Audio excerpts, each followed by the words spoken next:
ሰላም ውድ የቻናላችን ተከታታዮች እንደምታዩት ቦሌ ኤድና ሞል ላይ ነው ያለሁት። ቦሌ ኤድና ሞል ቀጥሎ አለምነሽ ፕላዛ ይኖራል። ከአለምነሽ ፕላዛ ቀጥሎ ደግሞ ዲማ ሆፕ ሪልስቴት እጅግ በጣም ቅንጡና ለግሪ አፓርትመንት እየገነባ ይገኛል። ታዲያ ከግራውንድ እስከ ስድስተኛ ድረስ የምታዩቸው የተናጠል ዲጂታል ካርታ የተዘጋጀላቸው የንግድ ሱቆች ናቸው የሚሆኑት ማለት ነው። ከፍ ስትሉ ደግሞ መኖሪያ ቤት አፓርትመንቶቹን ከባለ 2 መኝታ እስከ ባለ 4 መኝታ ድረስ እየሸጥን ነው የምንገኘው። ታዲያ ዲማ ሆፕ ሪልስቴት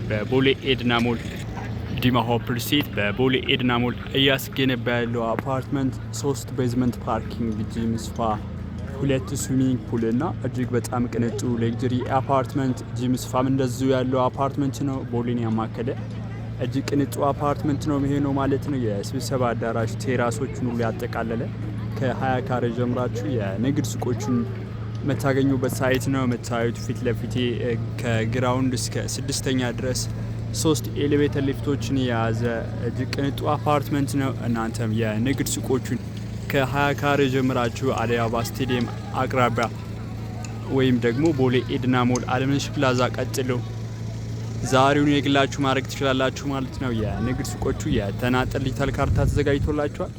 መኖሪያ ቤት አፓርትመንቶችም እንደዚሁ የተናጠል ዲጂታል ካርታ የተዘጋጀላቸው ናቸው ማለት ነው። እንግዲህ እዚህ አካባቢ የንግድ ሱቅ ወይም መኖሪያ ቤት አፓርትመንት ላይ ኢንቨስት ብታደርጉ ኢንቨስትመንት ሬቱ ቀላል የሚባል አይደለም። በሆቴል ስታንዳርድ ፈርኒሽ ዳርጋችሁ ለገስት ሃውስ የምታቀርቡት አፓርትመንት ነው ያለው። የንግድ ሱቁ ደግሞ በጣም ሴንሲቲቭ ነው። ቦሌ ኤድና ሞል አካባቢ የኪራይ ዋጋ ብትሸጡት ወይም ብታከራዩት ጥሩ የኪራይ ቫልዩ ወይም ደግሞ ፕሮዳክታችሁን ብታስተዋውቁበት ኢንተርናሽናል ኤሪያ ነው ቦሌ ኤድና ሞል።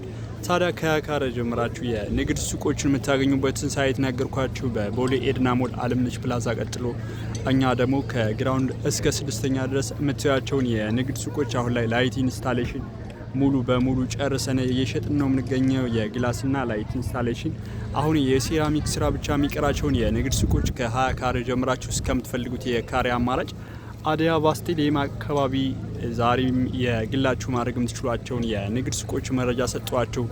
እናንተም ስለ ዲማ ሆፕ ሪልስቴት ቦሌ ኤድና ሞል ወይም ደግሞ አለምነሽ ፕላዛ ቀጥሎ ስላለው አፓርትመንት የንግድ ሱቅ መረጃ ስትፈልጉ እኔ ካሳሁን እባላለሁ። የዲማ ሆፕ ሪልስቴት የሽያጭ አማካሪ ነኝ።